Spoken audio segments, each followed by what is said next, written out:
For today's video guys, ayan, magpapalagay na naman si Ate Gracia ng extension eyelashes. Actually, free lang to guys, kasi may nag-sponsor na naman ito sa akin. Kung napapansin nyo na lagi akong nagpapalagay ng eyelashes, yan ay free. Yan, may sponsor tayo dyan guys. May sponsor sa pagpapalagay ng pagpapa-extension ng pilik mata. Ayan. Actually, sabi ng mga friend ko, bagay naman daw sa akin. Charot. sabi ng mga friends ko, bagay daw sa akin.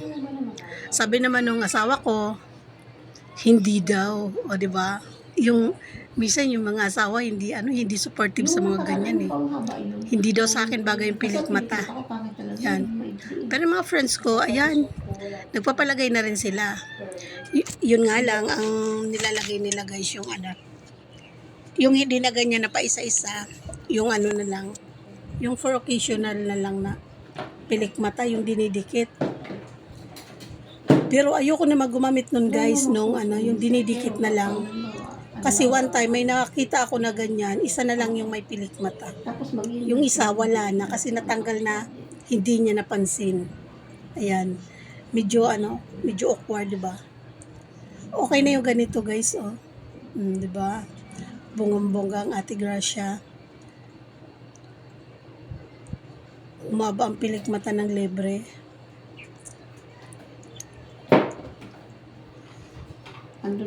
Ayan, shout out kay Gracie. Siya yung guys, yung sponsor sa aking pilik mata.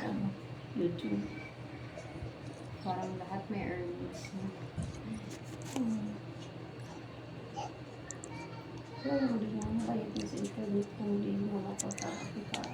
Actually, pag nagpalagay ka ng pilik mata, yung iba kasi natatakot sila. Kasi may mga nababalita na namaga ang mata, namula kasi dahil sa pagpapa-extension ng eyelashes. Ito naman sa amin guys, nakapailang lagay na kami nito. Isa yung tao na kinukuha namin, ayan. Hindi kami pa iba-iba ng tao. Oh, yan, Gracie, shout out. Kinukuha niya na isang tao kasi gamay na niya yung namin, yung mata namin ba. Kaya sa awa ng Diyos, naman guys, yung pilik mata namin ay safe naman. Hindi naman siya yung tipong namula, namaga, hindi. Tsaka hindi siya yung katulad ng iba na makikita mo parang nagmumuta. Hindi siya. Ang ginagamit niya ay black na pandikit. Hindi, pulido siya gumawa. Yung eyelashes namin guys, umabot siya ng 2 months. O, diba? Pwede na. Umabot ng 2 months bago yan siya pumangit, lumagas.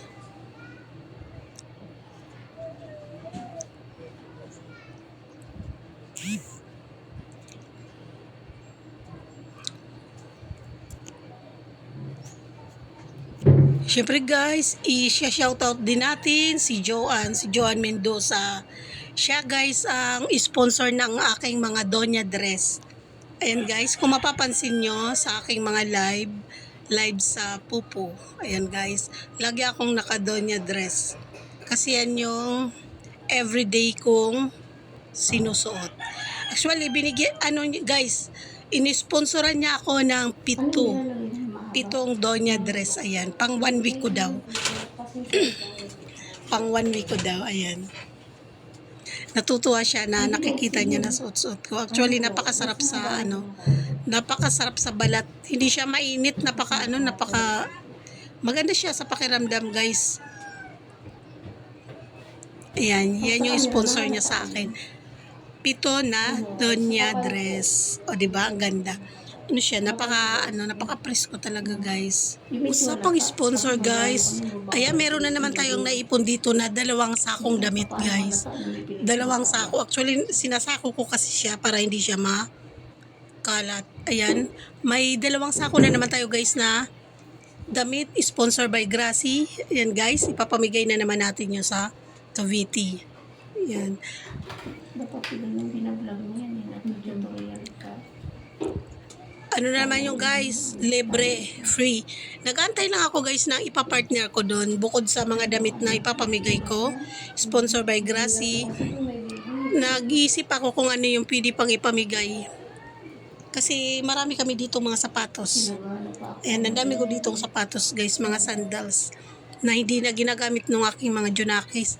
Yan, ipapamigay ko rin guys. So yun, ipapang ano natin dun guys, idadagdag dun sa mga damit. Actually yung 2 socks na ano, na damit, parang kulang pa. Ang dami ditong gown guys. Ang dami ditong gown na ipamigay ko na daw, ipamigay ko. Ayan, sabi naman ng asawa ko, anin ba yan doon? Probinsya yun. Probinsya yun, anin ba doon ng mga gown?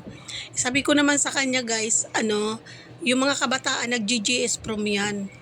Yun nga lang, tapos na ngayon guys. Maaari nilang gamitin pa yon next year. Ayan, di naman nila bibilin yun eh. Pumili lang sila doon. Ayan, ang dami, ang gaganda. Yung mga gown guys, sinuot yun ng mga anak ko. Sa kanila mga GS prom. Actually, hindi sila sumasali sa mga beauty contest. Sa mga GS prom lang. Ito na ano, si Gracie, yan. Sumasali yan minsan sa singing contest. Ayan, at nanalo naman, ang grand champion naman siya. And syempre guys, isa-shoutout ko rin ang aking apo, si Astriel Ace. Ayan, hello Astriel. Ayan, yan yung ano guys, laging nakaabang sa premiere ko. At natutuwa ako guys, ito talaga yung pinaka natutuwa talaga ako guys dito. Kasi yung TV nila guys, dun sa bahay nila guys, ay napakalaki. Parang yung wall na nila guys. Kasi malapit na ang map, ano, ng TV nila, napakalaki. And then guys, pag ang video ko malikot, yung mga una kong mga video guys na malikot. Sabi niya guys, bakit daw likot ng video ko? Sabi niya, sumakit daw yung mata niya. Yan. Kaya sabi ni Joanne, i-sponsoran niya daw ako ng, ayan, may mag-i-sponsor na sa akin guys ng Kimbal. Ayan. Kimbal daw para yung mga video ko ay hindi malikot. Ayan, o diba? May mag-i-sponsor na ng Kimbal ko. Para daw hindi malikot yung video ko. Kasi umaangal si Asriel, malikot daw yung video ko. Yung mga nakaraang video ko guys, pinupuntahan kasi niya, tapos winawats niya talaga. Bukod doon sa premiere ko na lagi niyang pinapanood, o diba? Bonggang-bongga. Kasi nung minsan pumunta ako doon sa kanila, pagpasok ko ng pinto, alam nyo ba yun guys, nanonood siya ng video ko. Nanonood siya ng video ko. Natuwa ako guys. Natuwa talaga ako kasi winawats niya talaga. Tapos pagkatapos nun guys, nung isang yon, ninenext naman niya yan. Winawats niya daw lagi. Kaya lang sabi niya, ano Lola, ba't yung ano mo, yung iba mong video malikot? Diba? Sabi ko, sorry na. Balang araw may improve din yan. Diba? Ayan ay pilik mata ni Ate Gracia. And syempre, hindi to pahuhuling isa. Ito guys, ang aking sponsor, si Gracie.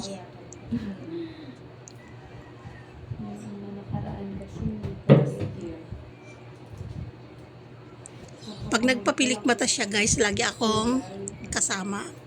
Pag nagpakulay siya ng buhok, ayan guys, lagi rin akong kasali. Oh guys, oh diba bongga?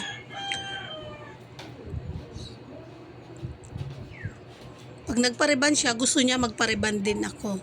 Kaya lang guys, parang ayoko, bihira na ako magpariban kasi nakakapagod yung riban din.